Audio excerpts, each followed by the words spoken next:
Pria ini bermaksud untuk diam-diam makan coklat. Dia mengambil semangkuk kecil. Tetapi tangannya tidak memegang dengan kuat. Sehingga dia jatuh ke dalam coklat yang besar di bawah. Staf lainnya segera memanggil tim penyelamat. Mereka dengan cepat tiba di tempat kejadian. Pada titik ini, para wanita terus-menerus memperkenalkan coklat mereka. Kapten menyuruhnya untuk tidak beriklan lagi. Korban hanya bisa mengangkat kepalanya.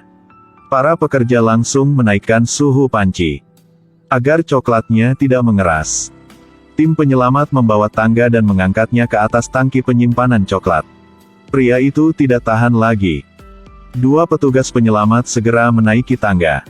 Tapi tidak peduli seberapa keras mereka mencoba. Mereka tidak bisa menariknya ke atas. Mereka bahkan hampir jatuh. Bagaimana bisa menariknya ke atas? Mungkinkah di bawahnya adalah seorang pria gemuk? Pada saat ini, gadis penyelamat segera mengatakan bahwa ini adalah prinsip fisika. Ketika menariknya ke atas, tekanan udara akan dihasilkan. Tekanan udara akan menjadi bumerang dan menariknya ke bawah. Benar saja, tidak peduli berapa banyak mereka menarik, itu tidak berhasil. Pria itu akan mati segera. Kapten menyuruh gadis kulit hitam untuk membawa tangki oksigen. Dan menyuruh pria itu untuk menggigit oksigen. Tapi bukan itu caranya. Dia dengan cepat tenggelam ke dalam tangki coklat. Jadi sudah berakhir? Saat ini kapten membawa ember putih. Dan menuangkan cairan di dalamnya ke dalam tangki coklat. Tampak semua sedang merasa bingung. Kapten menjelaskan. Wadah berisi cocoa butter. Dapat mengencerkan coklat dan mengurangi rasa lengketnya. Kemudian dia mengulurkan tongkat dan menyuruh rekan kerja itu untuk terus mengaduk. Setelah mereka mengaduk coklat di dalam tangki, coklat itu mulai mengencer. Pria itu juga berhasil diselamatkan. Dia kemudian dibawa ke ambulans. Dia berkata bahwa tidak akan pernah makan coklat lagi. Pergi sehari untuk belajar saringan yang bijaksana. Namun tim penyelamat tidak sempat beristirahat. Mereka harus bergegas ke lokasi selanjutnya. Seorang anak laki-laki secara tidak sengaja jatuh ke dalam tong gandum besar. Tetapi biji jagung membuatnya tenggelam lebih dalam. Temannya dengan cepat memanggil tim penyelamat. Beberapa saat kemudian, tim penyelamat tiba. Mereka memasang tangga portabel. Bersiap untuk menyelamatkan bocah itu dari atas lumbung jagung. Pertama, staf menyuruh anak laki-laki itu untuk tetap tenang dan tidak bergerak. Agar tidak tenggelam lebih dalam. Waktu penyelamatan hanya 10 menit. Karena dia tidak akan bisa bertahan di bawah tekanan yang terlalu besar. Staf segera menyiapkan alas di bawah kakinya. Sehingga area bantalan akan lebih besar. Mereka tidak akan tenggelam. Kemudian keluarkan tali penyelamat dan kenakan padanya. Tetapi tidak dapat menariknya ke atas. Karena tubuhnya dapat terkoyak dalam sekejap. Staf segera memasang pelat besi ini tepat di sebelah laki-laki itu. Dan membuat area isolasi. Sehingga akan mengurangi tekanan padanya. Kemudian mereka menggunakan mesin untuk menyedot jagung. Untungnya semuanya baik-baik saja. Namun hal yang tidak terduga terjadi. Tali penyelamat tiba-tiba putus. Satu staf wanita langsung jatuh di bawah. Rekan kerjanya menyuruhnya untuk tidak bergerak. Tapi dia masih tenggelam. Merekam ingin menyelamatkannya. Tetapi tali penyelamat di tubuhnya terbatas. Mereka tidak dapat menjangkaunya. Dia masih tenggelam lebih dalam. Dia segera melepas tali di tubuhnya. Dan meraih tangan rekan. Tetapi tidak ada gunanya.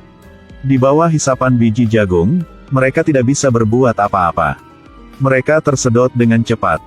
Mereka dengan cepat memberitahu kapten. Kapten segera membawa pemotong. Dan mulai memotong wadah besinya. Pada saat ini tim penyelamat menyuruh lelaki itu untuk mengambil napas dalam-dalam. Lalu mengendurkan talinya. Kemudian mengikuti jalan turun. Setelah dipotong untuk waktu yang lama, kotak penyimpanan dibuka. Jagung di dalamnya langsung tumpah. Akhirnya semua terselamatkan. Orang-orang yang lewat mengambil gambar. Kemudian mereka menjadi terkenal dalam semalam. Tetapi mereka masih belum ada waktu untuk istirahat. Yang sudah dapat kabar baru. Gadis ini belum pernah membayar setelah makan. Mari kita lihat apa yang gadis ini lakukan ya. Pertama dia mengambil saus tomat. Lalu dia sengaja menumpahkannya ke lantai. Ketika tidak ada yang memperhatikan, dia akan menginjaknya. Jadi dia mendapat makanan yang gratis. Setelah selesai, dia membuka bagasi mobil. Di dalamnya penuh dengan alat peraga untuk akting. Dia pergi ke tempat berikutnya. Dan mendekati target baru. Pria ini baru saja membeli TV baru. Ketika dia sedang bersenang-senang, gadis ini sudah menatapnya.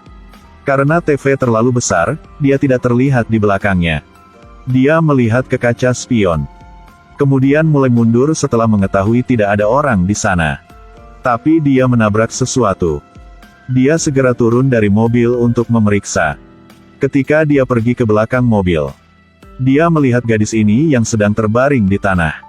Dia ingin membawanya ke rumah sakit untuk diperiksa. Tentu saja gadis itu tidak setuju.